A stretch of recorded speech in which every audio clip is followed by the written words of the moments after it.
start then. Sorry, so you're Chris. You're working here as a small business owner, as a bookshop owner, and a few computer repairs inside. You've got a nice little coffee shop right in the bookshop, which is rare for such a small place. You're doing really well. Would you mind filling us in a bit on how you built this bookshop up, how you came to the business? We've been doing this 18, 19 years now. This is our second location. We moved up here this year will be 5 years ago because we needed more space. My wife, she's the heavy hitter. I just kind of tag along, you know. I'm not going to lie. I'm not too proud to admit that. But it's pretty much her brainchild, and it's grown. Wow, I mean, since from the very beginning to now is like night and day. That's nice.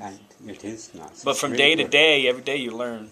If we get the chance, we'd love to include some footage of her. That she probably won't like. Oh, She's okay. very bashful of that sort of thing. Then we won't do that, and we'll ask you to speak for her. Now, would you mind telling us a bit more about being an atheist, how you feel, how you cope?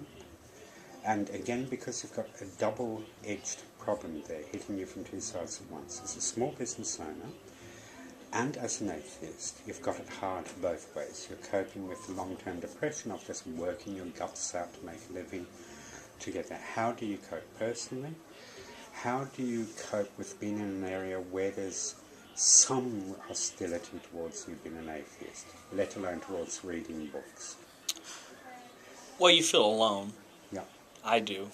That was one of the reasons I sought out the website. I've belonged to a few others that weren't primarily about that, but they were that was more of a widespread general forums, but not a lot of believers. Had good conversations, but at the end of the day, non-believer or not, they weren't willing, or couldn't, rather, really delve into it and talk about the hard questions, because either they didn't know or they just weren't interested. I don't feel guilt about the way I feel, despite how I was raised, but it's a very lonely feeling. My wife and I agree on probably 99% of it. My family, I was raised very fundamentalist, very strict fundamentalist, kicking chairs over, shouting, speaking in tongues, you name it.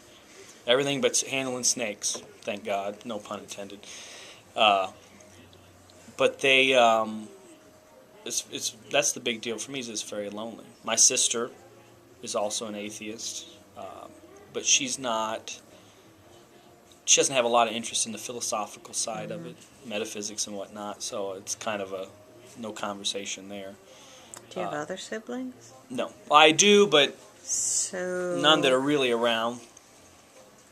How do your parents handle the fact that they just managed to raise two non-believers? Well, my father was never a believer.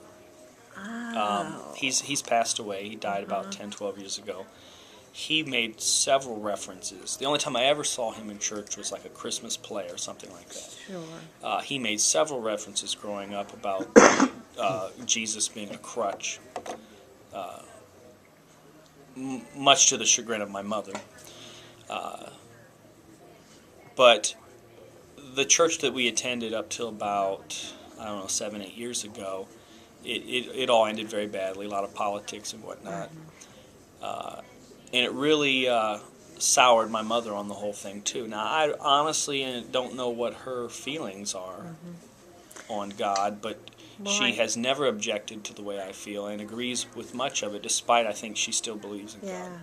So I've lucked out in that area. But beyond that, nobody really wants to have a serious conversation about it. And like I said, to answer your question, how do you cope? You just do. I mean, it's very lonely. Yes. Because I think these questions are very important. And most people either don't care, or they don't see it as a big deal, or they don't know. They don't, they're Christmas and Easter Christians. Yes. Which I find that totally hypocritical. But you just, day to day, I guess. Then let me ask you about... A lot of anger, too. Yes. I'd be a liar if I said I wasn't pissed off. But Yeah, how do you, that's another question, thanks for bringing it up. What I'll do is ask you these 3 questions and then get you talking with D in a moment. Just a moment, sorry, I'll just finish this part off here